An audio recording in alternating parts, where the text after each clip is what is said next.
You felt your pulse hammering, but kept your face pastoral and confused. You explained that you were new to church administration, that the previous bookkeeper had left things disorganized, that you were still learning nonprofit compliance. They nodded with smiles that didn't reach their eyes, asked if they could look around. You had no legal grounds to refuse without raising suspicion, so you agreed. Showed them the office, the donation records, the bank statements. Everything appeared legitimate on paper because you'd been meticulous. They spent an hour photographing documents, asking questions about specific donors who didn't exist. You provided answers that were technically true but meaningfully false. Finally, they thanked you for your cooperation and left. You waited until their sedan disappeared before allowing yourself to panic. You called Ramon immediately. He arrived within 20 minutes, fury radiating off him like heat. The feds sniffing around meant your operation had somehow pinged their algorithms. Maybe a pattern in the deposits, maybe an informant, maybe just bad luck. Either way, the church was now toxic. Ramon ordered an immediate shutdown. All laundering operations would cease within 48 hours. The building would be sold, the accounts closed, your identity burned. You'd be relocated to a different city with a different cover. Standard protocol when he'd arrived. You should have felt relieved. This nightmare was ending. But you looked around the sanctuary and saw the faces of people who'd started depending on this place. Maria wasn't the only one. You'd been quietly helping others. An elderly man whose pension didn't cover his medications. A single father whose car broke down, costing him his job. A teenager who needed money for college applications. Nothing massive, just small interventions that happened to cost nothing compared to the cash flowing through your operation. Those people weren't part of Ramon's exit strategy. They'd wake up Sunday to find their church abandoned, their priest vanished, their fragile stability shattered again. The thought made you physically ill. That night, you sat alone in the empty sanctuary. Moonlight filtered through the stained glass, painting colored shadows across the pews.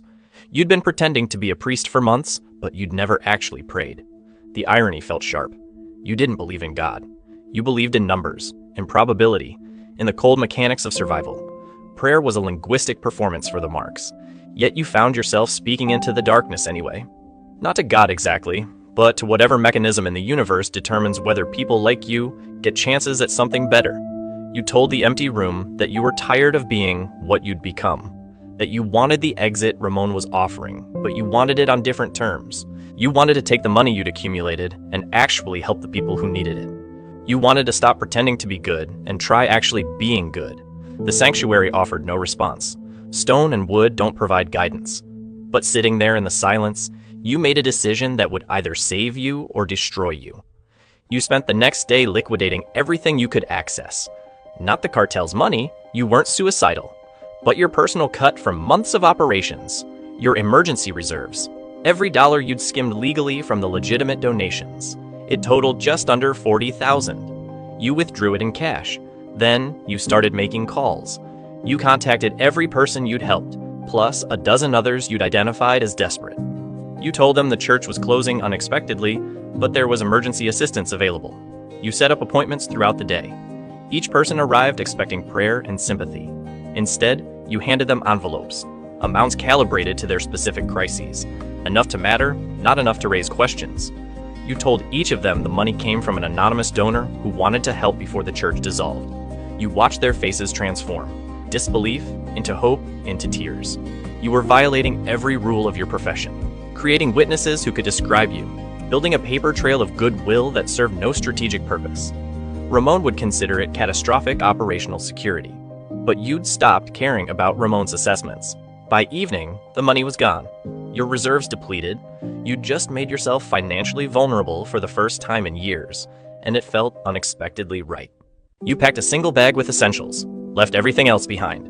The FBI would return eventually, and when they did, they'd find an empty building with immaculate records and no forwarding address. Ramon's people would come looking for you when you missed the scheduled check-in. They'd find the same nothing. You were burning your bridges in both directions, criminal and federal. It was objectively insane. You drove through the night, heading west with no specific destination. Just distance, just movement. Somewhere in Nevada, as the sun rose over empty desert, you stopped at a rest area.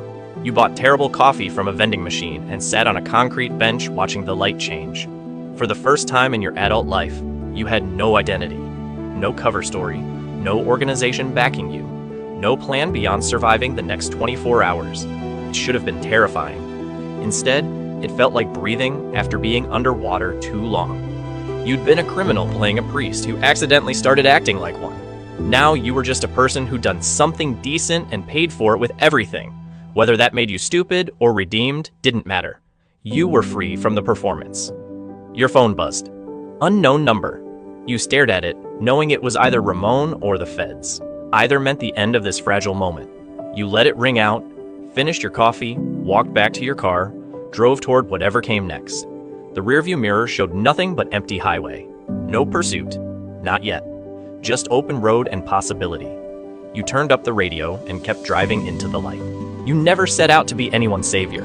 You just wanted to clean dirty money and stay breathing. But somewhere between the fake sermons and real confessions, between laundering cash and actually helping people, the mask fused to your face. Now you're driving through the desert with nothing but a tank of gas and the strange weight of having done one decent thing in a lifetime of wrong ones. Maybe that's not redemption. Maybe it's just a different kind of running. Either way, the road stretches out ahead, and for once, you're not looking back.